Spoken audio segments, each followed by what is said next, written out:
అంశంలోకి వెళ్దాం. హైకోర్టు పోయే బెంచ్ వచ్చే. కర్నూలులో హైకోర్టు శాశ్వత బెంచ్ ఏర్పాటుకు చర్యలు. మూడు భవనాలను ప్రతిపాదించిన ప్రభుత్వం. ఏపీఆర్సీ భవనంలో ఏర్పాటు చేసేందుకు మొగ్గు. కర్నూలు నుంచి అమరావతికి ఏపీఆర్సీని తరలించే యోచన. మీరు ఆ ప్రాంతం వారే కదా రామ్నాథ్ గారు, చెప్పండి. హైకోర్టు ఇవ్వకపోయినా పర్వాలేదు అనుకుంటున్నారా? అక్కడ లాయర్లు కానీ జనం కానీ, అట్లాగే అక్కడ నుంచి అన్ని లా యూనివర్సిటీ అన్ని రకరకాల ఆఫీసులు కూడా జగన్ గారి గవర్నమెంట్లో పెడితే ఇప్పుడు వాటన్నింటినీ తీసుకెళ్ళి అమరావతిలో పెట్టుకుంటున్నారు. సో మీరంతా సంతోషంగానే ఉన్నారా ఈ విషయం మీద? కొమ్మినేని గారు, ఇప్పుడు ఈవెన్ హైకోర్టు బెంచ్ ఏర్పాటు చేసినా కూడా దానికి జగన్మోహన్ రెడ్డికే కృతజ్ఞతలు చెప్పాల్సి ఉంటుంది. ఎందుకంటే ఇది ఈరోజు ఇష్యూ కాదు. 2014లో చంద్రబాబు నాయుడు గారు సీఎం అయినప్పుడు కూడా అప్పుడు హైకోర్టు పెట్టండి అని కూడా డిమాండ్ చేయలేదు రాయలసీమకు సంబంధించిన న్యాయవాదులు. కనీసం ఒక బెంచ్ ఇవ్వండి అని ఓ రోజు వెళ్ళారు. ఏది లింగమనేని హౌస్ వెళ్తే అవమానకరం, బెంచ్ అంటే ఏమనుకుంటున్నారు, అదేమని కూర్చున్నా ఇక్కడ పడితే అక్కడ ఇవ్వడానికి అని వాళ్ళందరినీ కసురుకొని పంపించేశారు. రాయలసీమకు సంబంధించి కర్నూలు జిల్లాకు సంబంధించిన న్యాయవాదులు రికార్డ్ పంపించిన వ్యక్తి ఇప్పుడు కనీసం హైకోర్టు బెంచ్ ఏర్పాటు చేయాలని ప్రతిపాదన ఎందుకు చేస్తూ ఉన్నారంటే, జగన్మోహన్ రెడ్డి ఏకంగా రాయలసీమలో హైకోర్టు ఏర్పాటు చేస్తామని చెప్పారు. మనం కనీసం ఇదన్నా చేయకపోతే ఇప్పటికే ఓవరాల్ గా చాలా డ్యామేజ్ జరిగింది. ఈ 8 నెలల్లోనే తెలుగుదేశం పార్టీకి ఊహించని స్థాయిలో ప్రజల్లో డ్యామేజ్ జరిగింది. ఇక ఇలాంటివి కూడా ఎందుకు అన్నట్టు ఏదో మభ్య పెట్టడానికి హైకోర్టు ఇస్తామని చెప్తూ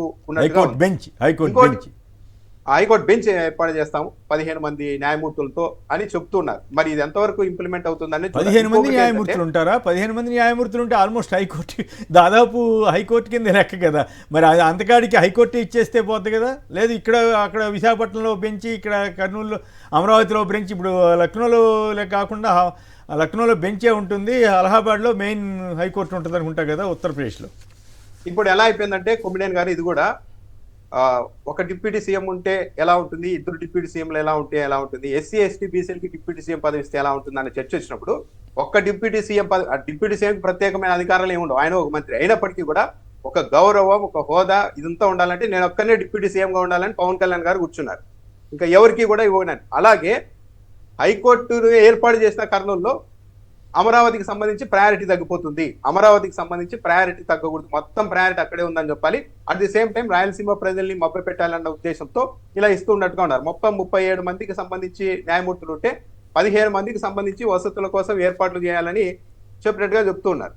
దీంతో పాటు జగన్మోహన్ రెడ్డి హయాంలో ఏపీఆర్సీ, ఆ మానవ హక్కులకు సంబంధించిన కమిషన్ కార్యాలయం, లోకాయుక్త ఇవన్నీ కర్నూలులో ఏర్పాటు చేస్తే ఒక మహిళ హైకోర్టులో పిటిషన్ వేశారు. ఇది అక్కడ వేయడానికి వీల్లేదు, అమరావతిలోనే పెట్టాలి. ఆ కేసు నడుస్తూ వస్తే ఇప్పుడు ఈ ప్రభుత్వం వచ్చిన తర్వాత ఈ ప్రభుత్వం కూడా ఆమెతో చేయగలిపింది పిటిషనర్తో. ఎస్, మేము పునరాలోచన చేస్తాం, గతంలో నిర్ణయాలు తప్పే, ప్రభుత్వ నిర్ణయాలు అంటే వాటిని కూడా వెనక్కి తీసుకురావడానికి రెడీ అవుతుంది.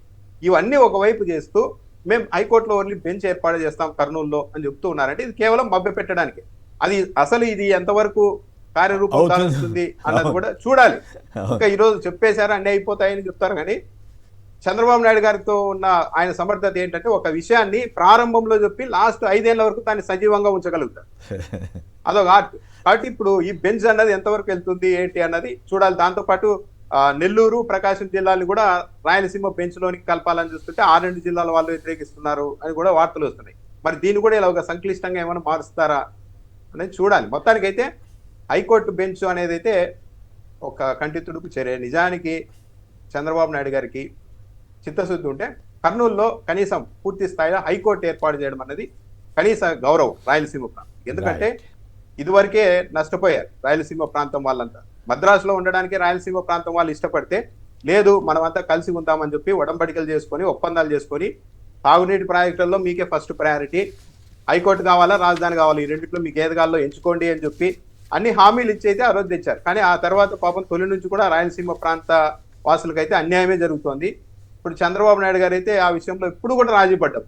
రాయలసీమ ప్రాంతానికి సంబంధించిన ప్రయోజనాల విషయంలో మా రాయలసీమ ప్రాంతానికే చెందిన వ్యక్తి అయినప్పటికీ కూడా ముఖ్యమంత్రి గారు ఎప్పుడు కూడా ఆ ప్రాంత ప్రయోజనాల గురించి ఎందుకు ఆయన పట్టించుకోరు. Right, okay. మీరు కూడా ఇప్పుడు దాంట్లో చంద్రబాబు నాయుడు గారి గురించి ప్రత్యేకంగా సంవత్సరంన్నరకే ఇక్కడి నుంచి వెళ్ళిపోయారు. ఉమ్మడి హైదరాబాద్ క్యాపిటల్గా ఉండాల్సిన దాంట్లో వచ్చి 3.5 సంవత్సరాలు అక్కడ కాలయాపన చేసి ఒక్క పర్మనెంట్ బిల్డింగ్ కూడా కట్టకుండా చెప్పింది చెప్పుకుంటూ 3.5 సంవత్సరాలు గడిపినటువంటి వ్యక్తి ఈరోజు కర్నూలుకి హైకోర్టు ఇవ్వాలని వైజాగ్ని మరి ఎగ్జిక్యూటివ్ క్యాపిటల్గా పెట్టాలని, అన్ని ప్రాంతాలు అభివృద్ధి చెందాలనేటువంటి మంచి లక్ష్యంతో మొదలు తీసుకున్నటువంటి ఆ నిర్ణయాన్ని మళ్ళీ నీరుగారుస్తూ మళ్ళీ అమరావతి వైపే అన్ని అడుగులు పడతాయి. అది కూడా ఇప్పటికిప్పుడు జరిగేది ఏం లేదు. అమరావతిలో కూడా మళ్ళీ ఇలాగే చెప్తుంటారు, అక్కడ తుప్పలు కొట్టి ఒక 40 కోట్లు, లేకపోతే నీళ్లు తోడి. విచిత్రం ఏంటంటే రోడ్డు కిలోమీటర్కి 53 కోట్లు. విచిత్రం ఏంటంటే యూట్యూబ్ ఛానల్స్లో ప్రత్యేకంగా వాళ్ళ దాంట్లో కూడా చూస్తూ ఉంటే ఆ నీళ్లు డీవాటరింగ్ చేయటం అనే దాన్ని ఒక 20 రోజుల నుంచి చూపించాడు. ఒక 15 మోటార్లు పెట్టారట, ప్రత్యేకమైన మోటార్ అది, ఇంత కెపాసిటీ ఉందిట, ఇంత తోడి పోస్తూ ఉంది. వాళ్ళు చూసి జనాలు ఆశ్చర్యపోతున్నారు, ఇదేంటిది ఫౌండేషన్ అంతా అలా మునిగిపోయింది ఏంటి, అంత లోతట్టు ప్రాంతంలో ఎందుకు కట్టాలి అనేది ఇవాళ చర్చ అవుతుంది.